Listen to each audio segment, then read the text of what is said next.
Next, the meaning of flow of fund. The term flow of fund refers to change or movement of fund or change in the working capital in the normal course of business transaction. The change in the working capital may be in the form of inflow of working capital or outflow of the working capital. In other words, any increase in the working capital when the transaction takes place is called the flow of fund. If the component of working capital result in increase of the fund, it is known as the inflow of fund or the source of funds. Similarly, if the components of working capital affects in decreasing the financial position, it is treated as the outflow of fund.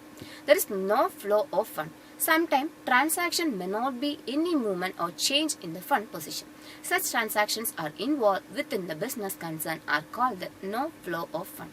Like the transaction which involve both between the current assets and the current liability or between the non-current assets and the non-current liability and hence do not result in the flow of fund.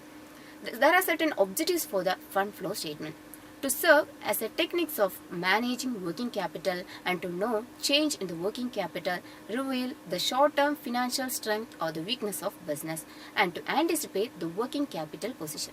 And it helps to reveal the most important change that have taken place during a particular year and to provide a base for budgeting.